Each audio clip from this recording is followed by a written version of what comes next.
Aniva et Jean-Jacques Bourdin, bonjour. Bonjour Darius. Bonjour. Aniva, vous publiez Brouillard de guerre. C'est l'occasion de vous entendre sur votre métier de journaliste, mais aussi Jean-Jacques Bourdin, votre mari. Alors, vous êtes deux figures du journalisme très différentes et à la fois très proches, on pourra l'évoquer. Jean-Jacques Bourdin, vous êtes l'homme qui a fait peur aux candidats à la présidentielle de 2007. Ça vous colle à la peau. Oui, c'est vrai, ça me colle. Enfin, peur, je ne sais pas, mais dans tous les cas, j'ai posé des questions précises et parfois impertinentes qui ont surpris. Or, ça ne devrait pas surprendre. Question parce que terrible. C'est notre métier. Sur le nombre de sous-marins nucléaires, Sur le par nombre exemple. de sous-marins nucléaires, oui, à Ségolène Royal et à Nicolas Sarkozy. Et Ils ont puis une séché. question, pour tout vous dire, je vais vous faire une révélation, Darius. Une question qui m'a marqué, qui a marqué en France lors de cette campagne 2007 et qui a été reprise d'ailleurs un peu partout en Europe et même aux États-Unis. C'est une question qu'Anne m'avait soufflée. On les prépare ensemble. C'est grâce à Anne, je dois dire. J'avais posé une question. Nicolas Sarkozy, à l'époque, était ministre de l'Intérieur, donc ministre des cultes. Et j'avais demandé à Nicolas Sarkozy, on était en plein terrorisme Al-Qaïda, j'avais demandé à Nicolas Sarkozy si les terroristes d'Al-Qaïda étaient des chiites ou des sunnites. Et je dois dire qu'il n'a pas su répondre. Il n'avait pas su répondre. Et il a commencé une explication. Il est allé jusqu'à nous dire que c'était deux ethnies différentes. Alors, enfin, voilà. bon. Il y a ceux que vous avez terrorisés au point où ils ne viennent plus. Hein. Il y en a qui n'osent plus venir. Mais ça y chez est, vous. ils viennent tous. Ils viennent tous vraiment. Le dernier en date s'appelle Alain Juppé, le ministre des Affaires étrangères, et Alain Juppé ne voulait pas venir. Et puis il a fallu que je pousse un grand coup de gueule, il a fallu... Enfin bon, et il est venu. Maintenant, vous savez, Darius, vous le savez bien, vous qui présentez une émission à succès, quand l'audience est là, ils viennent tous. Darius. Aniva, vous, votre marque de fabrique, c'est le journalisme en terrain de guerre. On va l'évoquer, la Tchétchénie, l'Irak, l'Afghanistan. Vous jetez des regards complices. Mais oui, parce qu'on vous la est conseillez Mais aussi, on est évidemment. complices. Non, elle m'aide beaucoup et je l'aide beaucoup. Darius, je vais vous dire. En fait, moi, Jean-Jacques m'aide à comprendre un petit peu la France, les hommes politiques français, etc. Et moi, je l'influence plutôt sur des questions de politique internationale. Ah. C'est vrai que depuis que je suis dans la vie de Jean-Jacques, on parle peut-être plus de l'Irak ou de l'Afghanistan sur RMC. Et moi, ça m'amuse Sur beaucoup, BFM ça. TV, Oui, voilà. Les couples de journalistes, c'est relativement rare. Il y a eu quoi? Les Lazareff, mais ça remonte à un. Qui d'autre qui ont vraiment marqué? Bah, il y a Kouchner et... Ah non, mais Ah Kouchner oui, n'était bien pas sûr, journaliste. bien sûr. Elle n'était pas journaliste, oui, Non, c'est le mot, purement oui, pardon. journaliste, il y en Purement a journaliste, pas il n'y en a pas beaucoup, oui. On a un préjugé presque négatif. On se dit que deux journalistes, c'est un métier un peu hystérique, hein. Deux hystériques ensemble, ça doit être invivable. Ah non, mais moi, je vais vous dire la vérité. Darius, c'est moi l'hystérique. Jean-Jacques n'est pas du tout hystérique. Donc Jean-Jacques, il est très calme, il est très zen. Vous savez, Darius, que c'est la première fois qu'on accepte une interview sur notre métier, tous les deux. Merci. C'est la première fois. Et c'est pas la première fois, par contre, que vous êtes dans une émission, puisque vous êtes connu dans une émission, je crois que c'était en 2004. On s'est connus parce que Jean-Jacques m'a interviewé. Oui, sur RMC. À l'époque, nous n'avions pas créé BFM TV et j'avais mon interview déjà à 8h30, 9h. Je vous racontais très vite ce qui s'est passé. Et mon équipe me dit, il y a une journaliste qui s'appelle Aniva. Je dis, oui, Aniva, je la connais, j'ai déjà interviewé il y a longtemps. Il pensait m'avoir déjà interviewé, mais c'était pas vrai. Si, par téléphone. Non, moi je crois pas. Si, j'ai Ça, encore... c'est les vrais couples. Hein. Quand on se contredit, c'est que ça oui, marche. oui, Darius. Et donc, elle me dit, il faut absolument, elle sort un livre qui s'appelle Lendemain de guerre. Il faut absolument l'interviewer sur l'Irak, l'Afghanistan. C'est très intéressant. Oh, je te dis, Lui, on ça va pas l'intéressait encore pas du parler tout. d'Irak et d'Afghanistan. Puis, mon assistante insiste, et je dis, bon, elle est d'accord. Un lundi matin. Raconte la suite de ton côté. Bah, je suis arrivée un lundi matin, j'étais en jogging rose. Toi aussi, tu ne voulais pas venir. Moi, je trouvais que c'était un peu tôt, et puis je connaissais pas du tout Jean-Jacques Bourdin, c'est mon attaché de presse. Donc c'est grâce à mon attaché de presse, c'est grâce à l'assistante de Jean-Jacques qu'on s'est rencontrés. Elle m'a convaincue, elle m'a dit, si tu veux que des jeunes aient la connaissance de l'existence de ton livre, il faut aller chez Jean-Jacques Bourdin. Donc, vous n'ayez Et pas ça a été vraiment un coup de foudre, hein. pas de préjugés vraiment l'un sur l'autre, pas vraiment. Hein. Non. Mais on n'est pas du genre à avoir des préjugés. Quand même, je pensais... Si, parce que je l'avais Oui, parce que interviewé vous- à son retour de Tchétchénie par téléphone. J'étais RTL à l'époque. Et je m'étais dit, mais elle est acariâtre. Oui. Mais Et bon, ça doit surtout- être une vieille journaliste et surtout, de voilà, moins il pensait 40, que j'étais- 50 ans. Qu'est-ce que c'est j'étais que ça vieille, Qui parcourt la Voilà. Russie et tout C'était ça, son Moi, idée voilà, reçue. j'avais une idée reçue. Premier regard, On a eu ça a été un interview magique. Ouais. Son interview durait 20-25 minutes. 25 minutes. Oui. 25 minutes. C'était magique parce qu'il posait des bonnes questions. C'était presque comme s'il avait lu le livre. Merci. Je ne suis pas sûre maintenant qu'il l'avait lu maintenant, je l'ai réellement, lu. mais je pense que maintenant, oui. Mais à l'époque, je pense que les assistantes l'avaient bien lu pour lui, mais c'est normal. Non, non, tout de mais suite, leur je rôle. l'avais travaillé. Non, il y a eu un vrai échange et il y a eu de la séduction. Vous avez fait l'amour en direct, quoi. Je ne sais pas si on peut dire. Je crois que ça s'est entendu qu'on s'entendait bien. Oui, il y a eu quelque chose. Quoi. En tout cas, on a Voilà. été assez troublés pour que moi je reparte en Russie en me disant. Parce que j'habitais à Il n'y Moscou a à pas eu l'époque. rendez-vous de l'après-midi même. Non, Non. mais tout de suite, j'ai pris rendez-vous tout de suite. Oui, si, il a pris À la rendez-vous. fin, tout à la de fin de suite. l'émission, pendant le flash, je suis allé la voir et je lui ai demandé si elle voulait déjeuner Pour avec 2 moi. jours plus tard. Voilà. Qu'est-ce qui vous a Elle m'a plu dit d'un oui. mot? D'abord, vous, Jean-Jacques, Ce qui chez m'a Anne. plu chez Anne, c'est son authenticité. Cette façon de faire du journalisme que j'admire.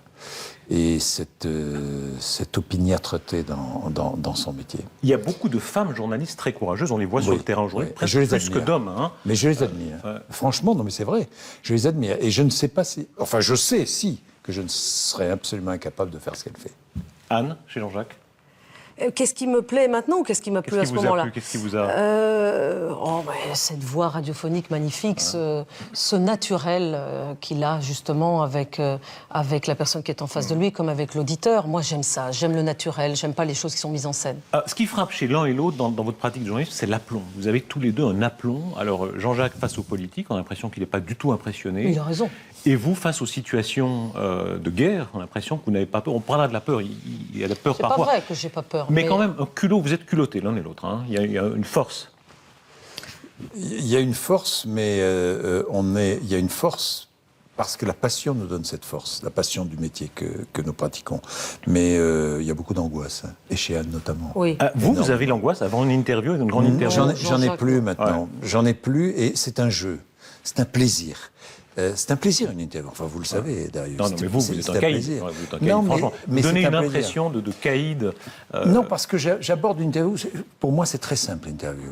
Il y a celui qui pose des questions et celui qui répond aux questions. Moi, je choisis les questions et celui qui est face à moi choisit les réponses. Et il s'engage lorsqu'il choisit les réponses. Et le téléspectateur ou l'auditeur juge les réponses données. Ce n'est pas à moi de les juger. Vous n'avez jamais eu peur de la question de trop? On se souvient d'un Polak en France ou d'un PPDA récemment qui a Polak, peu j'ai là. beaucoup d'admiration Oui. pour Polak. Il y a des gens qui sautent pour une question de trop. Hein. Oui. J'essaie d'être le plus naturel possible. Question de trop, je ne sais pas. Dans tous les cas, je ne surjouerai pas l'interview. C'est-à-dire, je ne vais pas mettre en scène l'interview. En revanche. La peur, on y va dans nos métiers, dans votre métier, alors évidemment, elle est présente quand même. Non, mais la peur, c'est-à-dire, mais évidemment que tout le monde, dans une situation de guerre, quand les bombes vous tombent dessus et qu'il n'y a pas d'autre échappatoire, tout le monde a peur, et moi y compris. Je ne suis pas Wonder Woman, mais Dans les brouillards de la guerre, pardonnez-moi, vous décrivez, c'est très très frappant, une très belle page où vous décrivez la salive, on n'a plus de salive, on a tellement peur. je fais on n'a plus de salive. référence dans les brouillards de la guerre à une peur que je n'ai pas eue en Afghanistan, mais que j'ai eue en Tchétchénie. Justement, je pouvais plus avaler ma salive tellement j'avais peur. Mais ça, c'était à un moment précis en Tchétchénie, pendant vraiment Mais un dans les bombardement. brouillards de la guerre, il y a des moments où je l'ai au téléphone régulièrement, Anne, quand Toutes elle est les en 4 heures, 4-5 Afghanistan heures, on ou s'appelle. ailleurs, on s'appelle. Et elle me fait part non pas de ses peurs, mais des moments où elle est très attentive à la situation. Mais je suis sur mes gardes du matin au et soir. elle est sur ses gardes. Et le moment où elle est à Kandahar, qui est une ville où aucun journaliste ne va, où elle est dans ses familles, et là où pour sortir, c'est extrêmement difficile de sortir dans la rue. Elle est obligée de revêtir sa burqa ou le tchadri. Hein, je dis pas de C'est bêtises. la même chose, C'est la même burqa et chose. le tchadri, Ouais. encore. Ah, Darius, ouais, bon, j'ai encore beaucoup à apprendre. Et donc... Tu l'as fait exprès. Non, je n'ai pas fait exprès. Et donc à ce moment, quand elle me dit, moi je vais sortir, on va sortir avec mon accompagnateur, avec Lui, il a peur. le maître, c'est moi qui ai peur. Vous avez Elle peur raconte pour ça elle. dans son livre, mais Alors, c'est moi qui ai peur. Vous arrivez à en blaguer et en même temps, j'imagine, est-ce que le téléphone, vous vous dites, c'est peut-être le dernier? Ça vous est arrivé de vous dire ça? Je me dis pas ça, j'ai eu peur 2 fois. Une fois à Fallujah, en Irak. En Irak. Elle était partie à Fallujah, là-bas. Le triangle Fallujah, sunnite. c'était terrible. À l'époque, c'était l'Irak au moment le plus dur. Et j'ai eu une fois peur aussi en Afghanistan lors d'un de ses précédents voyages où elle était partie dans le Parce que sud, je donnais pas de nouvelles, à la frontière justement. iranienne. Elle ne donnait pas de le nouvelles. téléphone Et satellite elle avait passait son pas. téléphone satellite et je n'arrivais pas. Non, c'est Ouais, pas qu'il passait il pas, était c'est que fermé. je n'étais pas... Parce qu'il y a des moments où on ne peut pas passer un coup de fil, même un téléphone c'est satellitaire, dangereux. parce qu'on se fait remarquer. Vous avez des vies quand même extraordinaires. Vous avez un fils, Louis, qui a quelques années, 5 ans. qui a même voyagé avant de voyager. Je crois quand il était dans votre ventre, ça c'est le destin inouï. Il a fait le tour du monde dans votre ventre, bien accroché. Il a été surtout voyagé, interviewé avec moi des djihadistes moudjahidines irakiens qui combattaient les forces américaines. Je les ai interviewés en Syrie, à Damas, parce que c'était quand même facile de prendre un avion Air France aller-retour, aller dans un hôtel à Damas, alors que d'habitude, je ne suis jamais à l'hôtel. Mais c'est des Irakiens. Normalement, j'aurais dû les interviewer en Irak. J'ai fait une entorse à mes principes, parce que là, j'étais enceinte. Jean-Jacques ne m'aurait jamais laissé aller en Irak. Vous n'avez jamais culpabilisé, franchement. Il y a des gens qui vous diront, vous êtes une mauvaise mère. Vous avez fait... Mais qui disent ce qu'ils veulent, Darius. Personne n'est témoin de notre vie privée, de notre intimité, de la façon dont on élève notre fils. On ne peut pas empêcher les gens d'avoir des commentaires. C'est pas grave. Nous, ce qui nous importe, enfin moi en tout cas, ce qui m'importe, c'est de continuer à faire ce que j'aime. Est-ce que lui est conscient d'avoir une mère hors du commun? Louis, Ouais. pas du tout. Louis, il pense il que a pas toutes le les même avis, mamans... Jean-Jacques Bourdin. Bon, on va voir Il ce a qu'il fait, dit. Mais il pense que toutes les mamans sont reporters de guerre et que tous les papas sont à la télé tous les matins. Non, mais il est amusant, mais en revanche, il regarde sur les cartes, parce qu'on lui montre, à chaque fois que maman est partie en Afghanistan ou en Irak, ou ailleurs, ou au fin fond de la Sibérie, on lui montre. Anne lui montre avant de partir, Oui. moi je lui montre pendant que Anne est loin, et lui, alors Il dit à son institutrice, il dit que maman est en Afghanistan, est à la guerre. maman est à la guerre, oui. Quand même, l'aplomb, le courage, pour en avoir autant, on se dit qu'il faut avoir des racines très ancrées. Alors, on parlait tout à l'heure de vos deux destins. Vous êtes protestants, tous les deux. Oui. Ça vous rapproche d'une grande partie de la Suisse. Tout à fait. Chez vous, Cévenol, les Cévennes, on se dit que c'est un terrain dur C'est comme un terrain pierre. protestant, et dur, opiniâtre, résistant, rebelle, et ça me sert beaucoup dans ma vie professionnelle. Oui. Les Suisses le connaissent bien, c'est une bien destination, sûr. c'est pas si loin, c'est le bien sud, sûr, bien proche. sûr. Et puis au moment de la guerre des Camisards, de la révocation des dits de Nantes, beaucoup de protestants ont quitté les Cévennes pour venir en Suisse, bien sûr. Une terre de dur à cuire. Je crois que vous me racontiez, par exemple, que les morts sont enterrés souvent Bien dans les sûr. jardins. Bien sûr.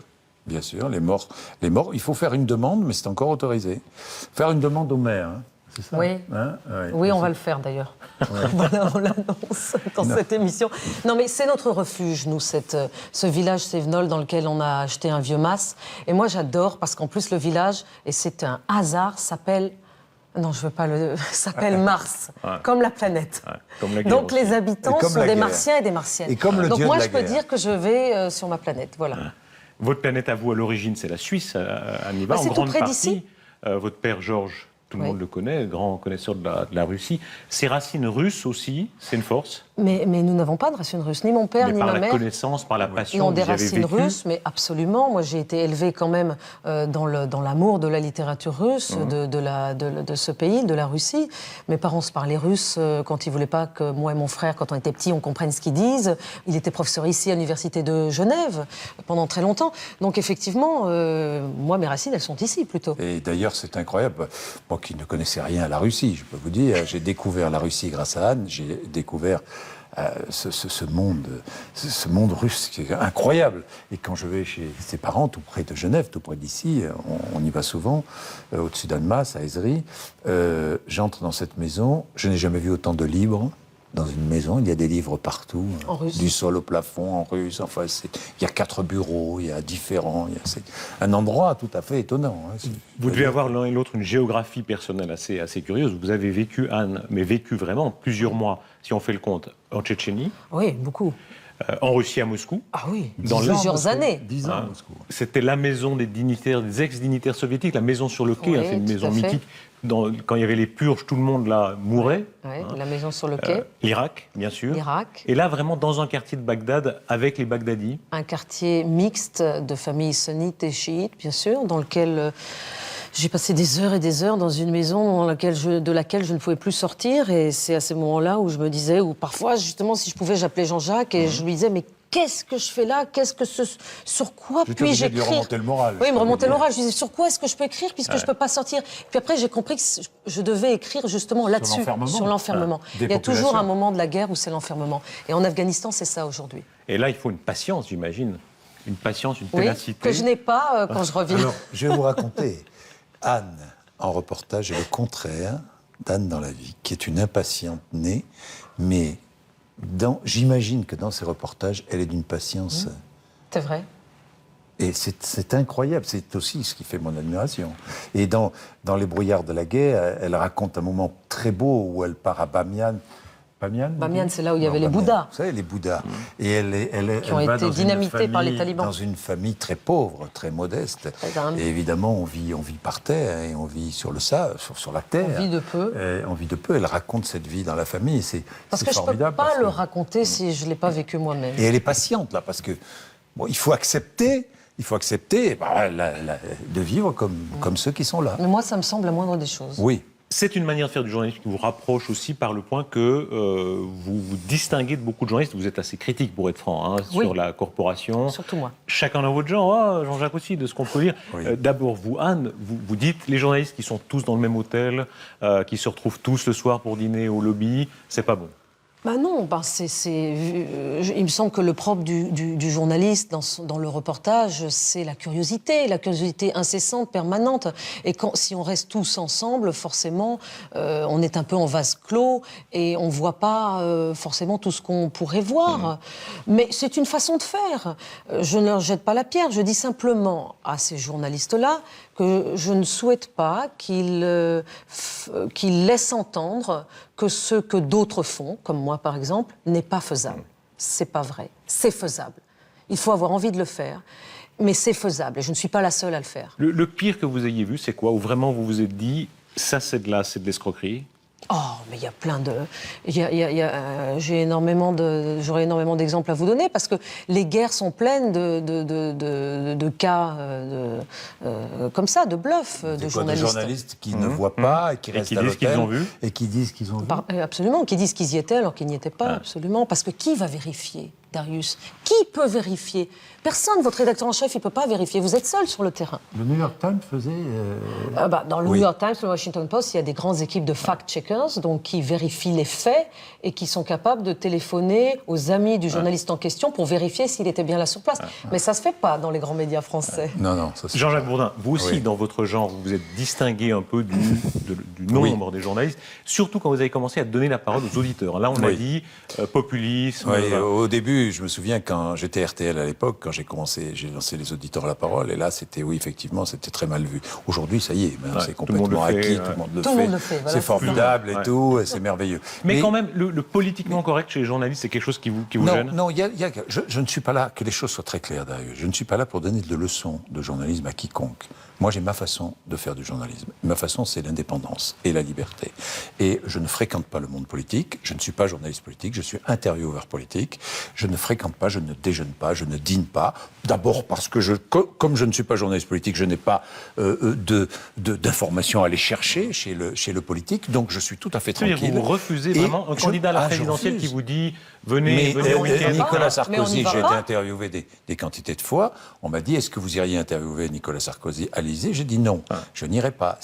Nicolas Sarkozy sera invité comme les autres. Dans le cadre de la campagne présidentielle, comme les autres, et il viendra, je l'espère. Tout le monde viendra, donc s'il ne vient pas, ça sera remarqué, mais il viendra dans nos studios et l'interview. Et puis il y a une autre chose que les gens j'aime. veulent copiner quand ils vous disent on se tutoie, par exemple, vous leur dites oui, mais non. Vous tutoyez personne non. dans vos invités? Si, je tutoie 2 ou 3 politiques que je connais depuis longtemps. Bien avant qu'ils fassent de la politique. Je vais vous en donner un exemple, c'est Jean-Louis Borloo. Jean-Louis était avocat, il était maire de Valenciennes, il commençait la politique et j'ai connu Jean-Louis à ce moment-là. Donc aujourd'hui, ça serait stupide de ne pas... Je tutoie pas l'antenne, de ne pas tutoyer dans la vie. Mais vous savez, j'ai une conception très particulière d'une interview politique. Je pense qu'une interview politique, c'est du face-à-face. Et qu'on ne peut pas réussir une bonne interview politique si on n'est pas en face-à-face. L'interview à plusieurs, c'est mauvais, parce que ça ne permet pas le rebond. Or, ce qui est intéressant dans une interview politique, c'est pas la première question, c'est la deuxième ou la troisième ou la quatrième question. C'est le rebond du ballon, vous voyez. Votre meilleure question, alors il y a eu celle dont on parlait, qui est célébrissime sur le nombre des sous-marins. Oui. Votre meilleur rebond, c'était quoi? Où vraiment vous vous êtes dit... Le meilleur rebond, c'est quand j'essaie, il y en a eu plusieurs, mais c'est quand j'essaie de mettre en difficulté, quand je mets en difficulté, quand je sens qu'il y a... Qu'il y a tout à coup l'homme politique qui est en difficulté. Quand il passe derrière la carapace, c'est que l'homme politique est obligé... que j'arrive à... D'être Là, vous sincère. êtes un pitbull, vous lâchez pas. Hein, Là, je lâche plus. Ouais. Et s'il le faut, je répète la question. Alors parfois, on me dit, beaucoup d'auditeurs, de téléspectateurs qui me disent, mais là, bon, vous n'êtes pas allé assez loin. Je critique, évidemment, c'est normal. Il y a alors- des matins où on est en forme, Ou d'autres alors vous matins, avez été trop on est moins loin. en Il y en a forme. qui le disent ou aussi. alors vous avez été trop loin. Personne n'est jamais content, Mais de toute bon, façon. moi, c'est ma façon. Mais encore une fois, chacun a sa façon. 2012, ce sera année présidentielle. On va bien s'amuser. Vous votez l'un et l'autre, vous Moi, pouvez je ne vais pas voter. voter. Mais vous pouvez, vous Par n'avez pas de principe, score. je ne voterai pas. Est-ce que vous votez, vous Moi, je ne oui, voterai je pas vote, parce que je...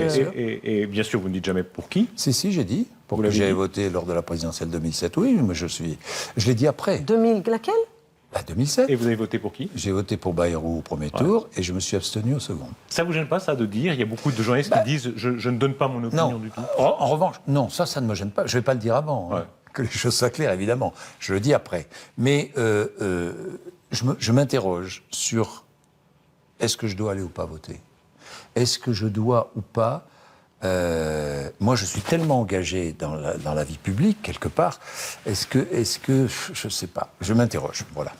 Pour 2012, dans tous les cas, je m'interroge. Les candidats français, vous les avez tous pratiqués, Oui, notamment connais. les deux principaux, Nicolas Sarkozy, François Hollande.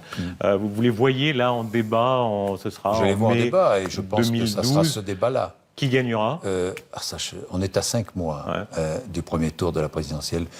Personne ne peut dire un tel va gagner. C'est très ouvert. Et puis, vous avez vu tous les paramètres et tout ce qui peut se passer